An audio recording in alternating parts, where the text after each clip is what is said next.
I finally figured out how Imu beat Joy Boy.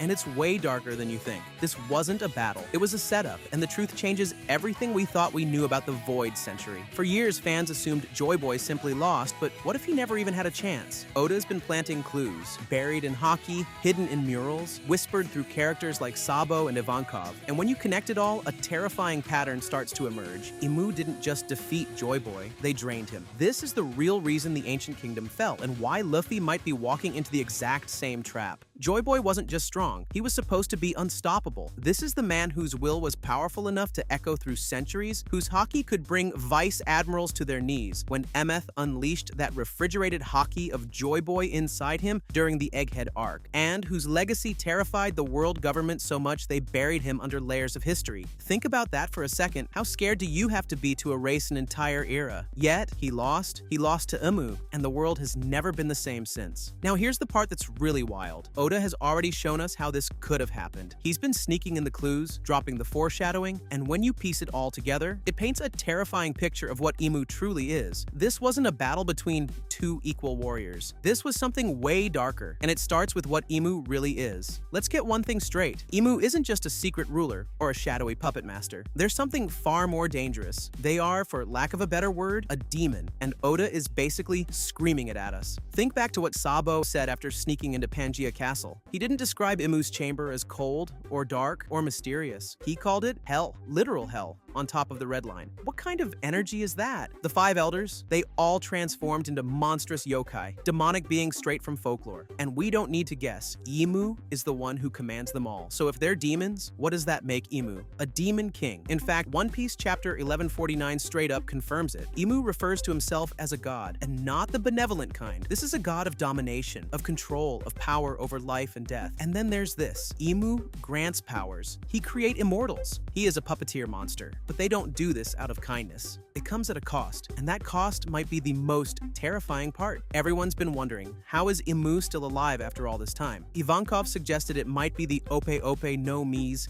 immortality operation. But let's be honest, that doesn't fully explain it, because Imu isn't just immortal, he actually makes others immortals. That means they've got some kind of system, and it's probably older than the Ope Ope no Mi itself. And here's where things get really twisted. What if Imu's immortality comes from stealing the lifespans of others? What if every person who gets power from Imu is signing a contract, trading away their future to become one of Imu's eternal soldiers? It would explain so much. The zombie-like loyalty, the soulless obedience, the demonic transformations. These aren't just soldiers, they're cursed. Their lives are not their own. They belong to Imu. So every time Imu gives someone power, they're just feeding off their lifespan. It's parasitic. It's dark. It's honestly genius in the most horrifying way. And this twisted deal might be how the entire ancient kingdom fell. Now think about it from Joy Boy's perspective. You're the most powerful warrior of your time, chosen by fate, carrying the will of freedom itself. But what are you supposed to do when you're not fighting soldiers or kings or rulers? You're fighting an army of immortal demons with powers that shouldn't even exist? Joy Boy wasn't defeated because he was weak. He was overwhelmed. Imu didn't play fair. They created a system where death was optional, but only for them. And every person who stood by Imu's side was just another puppet on strings. Their power artificially boosted, their loyalty etched in blood and darkness. And the worst part? It worked. The ancient kingdom fell. The Void Century was buried. Joy Boy vanished from the world stage, but that wasn't the end. Imu still had one more card to play. We now know from recent chapters that Imu has direct control over the Mother Flame, one of the most dangerous weapons in the history of the One Piece world. And here's the kicker. That mural on Egghead straight up shows a demonic figure holding the flame, and it's Imu. This means that even back during the Void Century, Imu wasn't just manipulating people or feeding on lifespans. They had the technology. They had ancient weapons. They had everything. And Joy Boy might have had a couple of allies to help him defeat the Overlord, but still not sufficient to defeat Imu. Joy Boy's group against an army of eternal demons, against a world-killing weapon, and against a literal god of death. So yeah, he lost. Of course he did. Can you blame him? But here's the twist. Luffy is going to face that same monster. Luffy inherited Joy Boy's will, but he's also walking into the same battlefield, just 800 years later. The same Imu, the same demonic elders, the same terrifying advantage. But this time, something's different. Luffy doesn't just have Joy Boy's will, he has allies, knowledge, and a world that's starting to wake up. And maybe,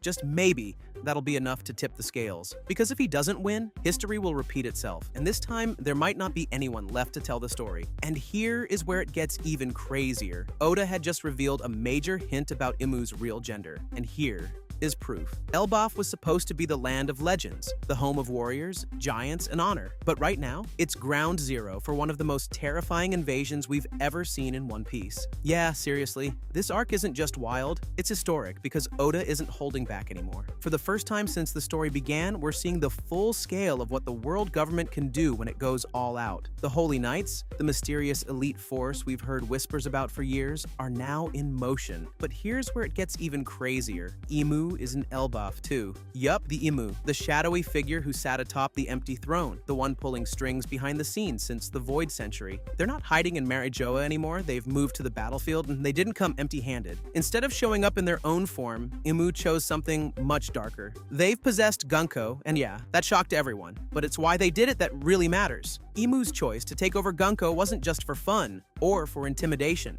It was strategic. First, the Holy Land is under attack, literally burning in chaos and flames, and Imu needed the Holy Knights to stop wasting time. So what better way to light a fire under them than to possess their comrade and lead the operation themselves? It's terrifying, it's commanding, and it's a message to the entire world. Imu doesn't need armies, they are the army. But there's another layer here, something more subtle that Oda might be setting up. This could be the arc where we finally learn just how dangerous Imu really is, and not just politically dangerous. We're talking about combat level, devil fruit, an otherworldly threat kind of dangerous. The kind that makes Joy Boy losing in the Void Century actually makes sense. And that's not even the creepiest part, because something happened to Gunko's body that nobody expected. After Imu took over Gunko, fans quickly noticed the change in her eyes. But if you look closer, there's something even weirder. Her hair grew, not just a little, enough that it visibly changes her appearance, and Oda doesn't do that for no reason. That hair growth is subtle but significant. And it might be the biggest visual clue yet about Imu's true form. Because here's the thing, Oda loves symbolism. He's obsessed with small visual changes that hint at massive lore drops later. And in this case, it could mean that Imu's original body is female. Hair has always played a strange role in One Piece transformations. Remember Luffy's Gear 5 and the changes to his hair shape? Or how feminine forms like Bonnie's were emphasized visually? The fact that Gunko's hair changed could be Oda's way of showing that a woman, specifically a goddess-like entity, has taken control. And when you stack this with everything else we've seen recently, the signs all start pointing in one divine direction. Back during Summer's declaration in the Holy Land, fans caught a tiny detail that sent theory crafters into overdrive. Summers referred to himself as the Kaiken of the Holy Land. On the surface, that might just sound poetic, but when you actually look into it,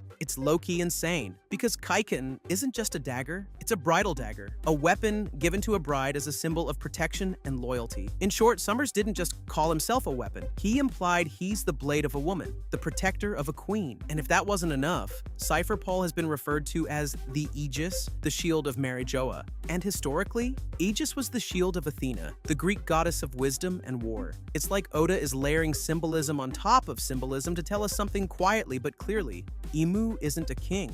Imu is a goddess. And it makes sense, right? The elegance, the way Imu carries themselves, the veiled body language, the secretive aura. These aren't just signs of a ruler. They're signs of a divine figure hiding in plain sight. But the next question is, what kind of goddess are we dealing with? Everything that's happened in Elbaf so far, the possession, the subtle gender clues, the godlike symbolism, feels like the calm before the storm. Like Oda is preparing the stage for the full reveal of Imu's strength. And not just flashy power either. No, real power. The kind that bends wills, shifts tides, and writes history with a whisper. Because if Imu is truly a goddess, then it's not just the Straw Hats that should be worried, it's the entire world. This isn't a mere monarch. This is someone who may have lived through the Void Century, someone who might know the secrets of the ancient weapons, someone who was possibly worshipped. And now that they're in Elbaf, standing at the base of Yggdrasil, the world tree where history and divinity intertwine, there's no doubt anymore. The final war is already happening, and we're just starting to realize who the real enemy is. So when you really break it down, Joy Boy's defeat wasn't a failure of strength,